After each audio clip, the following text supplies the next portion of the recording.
बच्चों अब हम लोग समझते हैं ऑटो इम्यूनिटी क्या होती है। बेटा हमने समझा था हायर वर्टिब्रेट्स में क्या होता है, एक memory based acquired immunity develop होती है। ये अपनी सेल्स और जो बाहर से जो पैथोजन आता है उनके बीच डिफ्रेंशिएट कर सकता है। जो मेमोरी बेस्ड एक्वायर्ड इम्यूनिटी होती है वो क्या करती है, अपनी सेल्स और बाहर का जो फॉरेन ऑर्गेनिज्म है या पैथोजन है उसमें डिफरेंस कर सकता है कि भैया ये अपनी सेल है और ये फॉरेन मॉलिक्यूल है, इसने अटैक किया हुआ है। तो इन दोनों में डिफरेंस करने की जो क्षमता होती है वो हमारी बॉडी में मेमोरी बेस्ड एक्वायर्ड इम्यूनिटी में पाई जाती है। वैसे डिफरेंस करने की इस क्षमता का बेस क्या है इसका हमें अभी तक पता नहीं लगा कि भैया ऐसा क्या रीजन है जिसकी वजह से हम इस क्षमता को विकसित कर पाए हैं, ये अभी पता नहीं लग पाया।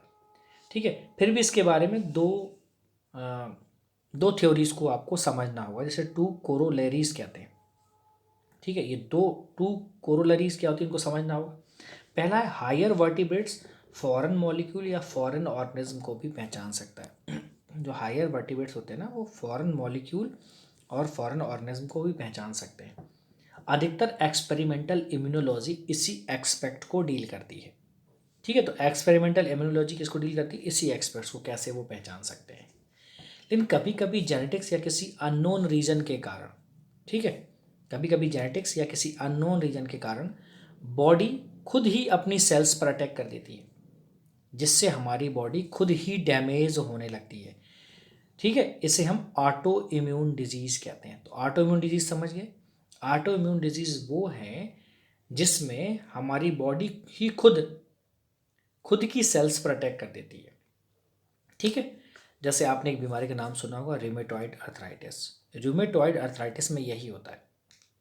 ठीक है, यहाँ पर क्या होता है, ये भी एक प्रकार की ऑटो इम्यून डिजीज है। मतलब यहाँ पर अपनी बॉडी खुद अपनी ही सेल्स को खाने लगती है। ठीक है, तो अब हमें समझना होगा हमारी बॉडी के इम्यून सिस्टम को। चलिए बच्चों हम लोग समझते हैं अपनी बॉडी के इम्यून सिस्टम।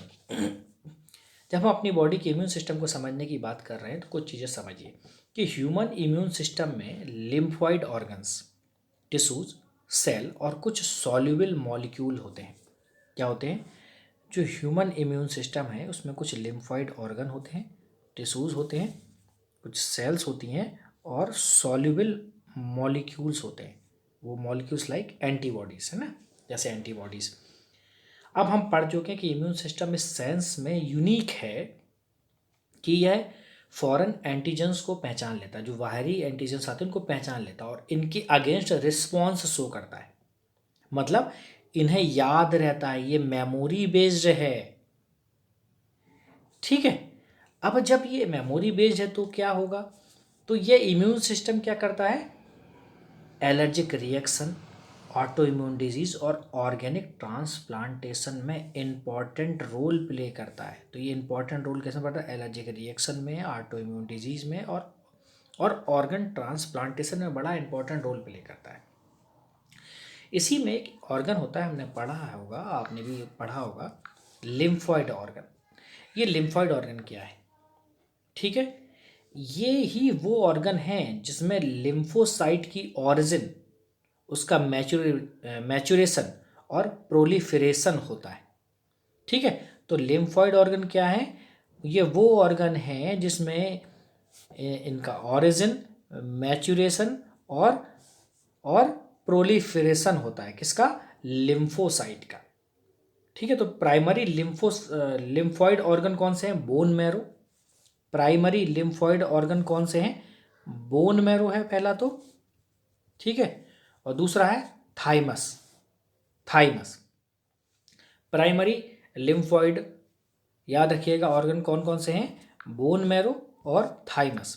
ठीक है, यहां पर इमेच्योर लिम्फोसाइट, यहां पर क्या होता है, यहां पर इमेच्योर लिम्फोसाइट, याद रखिएगा, एंटीजन सेंसिटिव लिम्फोसाइट में डिफ्रेंशिएट होते हैं। यहां पर इमेच्योर लिम्फोसाइट एंटीजन क्या होते हैं, सेंसिटिव लिम्फोसाइट में डिफ्रेंशिएट होते हैं। ठीक है, और फिर क्या होता है, आफ्टर मैचुरेशन, ठीक है, मैचुरेशन लिम्फोसाइट माइग्रेट कर जाती है सेकेंडरी लिम्फोसाइट ऑर्गन में, जैसे स्प्लीन, लिम्फ नोड्स, टॉन्सिल, है ना, pairs patches of small intestine and appendix में। समझ में आई हमारी बात? चलिए हम आपको फिर दोबारा समझा देते हैं। देखिए, immature lymphocyte antigen sensitive lymphocyte में क्या करती है, डिफरेंशिएट होते हैं। ठीक है, बोन मैरो की बात अगर हम करें तो बोन मैरो को अगर आप देखें, बोन मैरो एक इम्पॉर्टेंट लिम्फॉइड ऑर्गन है जहां लिम्फोसाइट सहित सभी ब्लड सेल्स ऑरिजिन होती है। बोन मैरो में ही लिम्फोसाइट का भी ऑरिजिन प्लेस है और बोन ब्लड सेल्स का भी है। ठीक है, तो ह्यूमन बॉडी में आप अगर ये फिगर देख रहे हो ना 8.5, अगर आप 8.5 जो फिगर है इसको देखें तो यहाँ 8.5 में दिखाया गया है लिम्फॉइड ऑर्गन की लोकेशन। ठीक है, ये लिम्फॉइड नोड्स हैं, अगर आप इन पे जाएं ये लिम्फॉइड नोड्स हैं और ये लिम्फॉइड वेसल्स हैं। ठीक है, बोन मैरो क्या होता है? बोन मैरो एक बहुत ही इंपॉर्टेंट लिम्फॉइड ऑर्गन होता है। ठीक है, तो हमने देखा था कि जो बोन मैरो होता है एक बहुत ही इम्पॉर्टेंट लिम्फॉइड ऑर्गन है जहां लिम्फोसाइट के साथ साथ सभी ब्लड सेल्स प्रोड्यूस होते हैं। समझना मेरी बात? ठीक है, अब थाइमस एक एक लोब्ड ऑर्गन है। थाइमस क्या है? एक लोब्ड ऑर्गन है और ये हार्ट के पास और ब्रेस्ट बोन के नीचे होता है। थाइमस कहाँ होता है? हार्ट के पास और ब्रेस्ट बोन के नीचे होता है। हम आपको एक फिगर दिखाते हैं, देखिए 8.5 देखिएगा, यहां पर समझना है।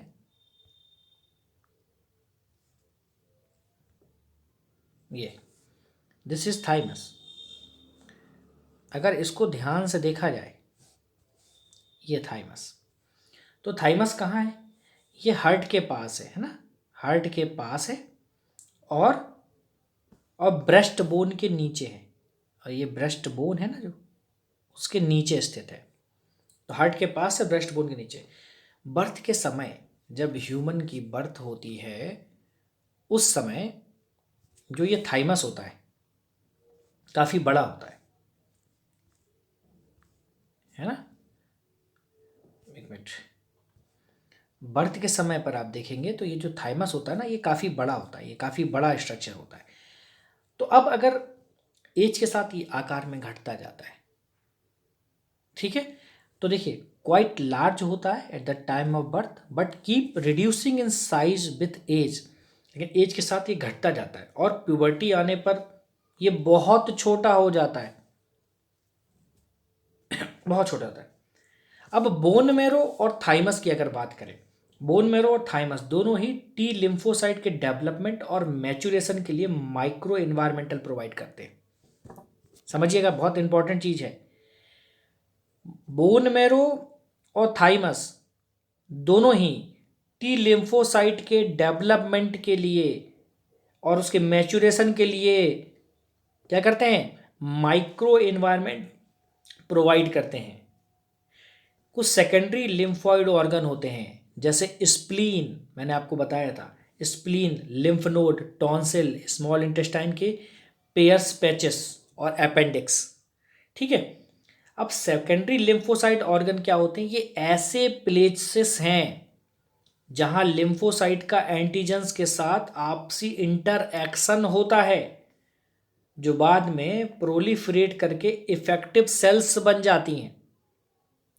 ठीक है, एग्जाम्पल आप समझ सकते हो, स्प्लीन की हम लोग बात कर रहे थे तो स्प्लीन को समझ लीजिए, कलर मैं चेंज कर देता हूँ तो हम यहाँ स्प्लीन को समझ लेते हैं। स्प्लीन क्या है? एक लार्ज बीन शेप्ड ऑर्गन है, लार्ज बीन शेप्ड ऑर्गन है। ठीक है, यह लिम्फोसाइट्स, स्प्लीन में क्या होता है? लिम्फोसाइट और फेगोसाइट्स होते हैं।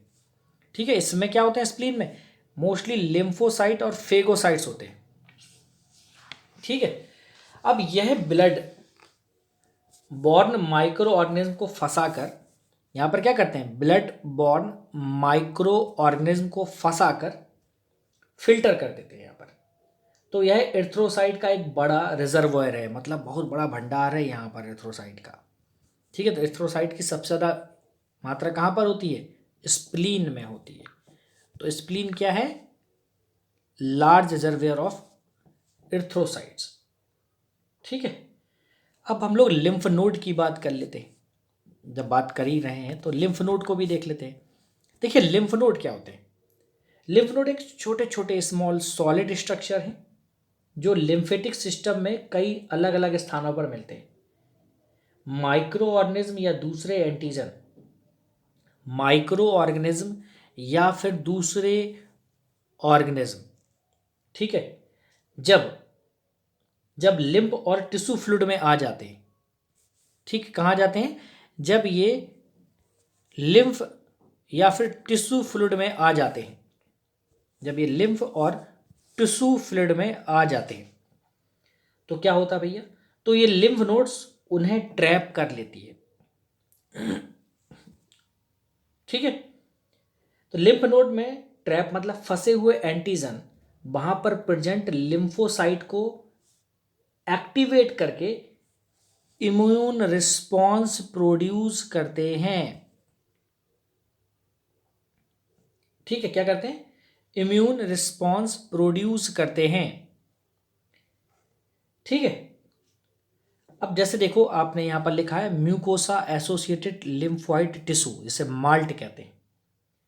माल्ट के कुछ प्रमुख ट्रैक्ट्स हैं, जैसे रिस्पिरेटरी सिस्टम, डाइजेस्टिव और यूरोजेनिटल ट्रैक्ट्स की लाइनिंग के अंदर पाया जाने वाला ये एक लिम्फोइड टिश्यू होता है, ये माल्ट कहलाता है। तो पूछा जाए कहाँ मिलता है माल्ट, माल्ट बताना, रिस्पिरेटरी सिस्टम में, डाइजेस्टिव सिस्टम में और यूरोजेनिटल ट्रैक्ट की लाइनिंग के अंदर पाया जाने वाला है। ये लिम्फोइड टिश्यू है। क्या है, ये लिम्फोइड टिश्यू है।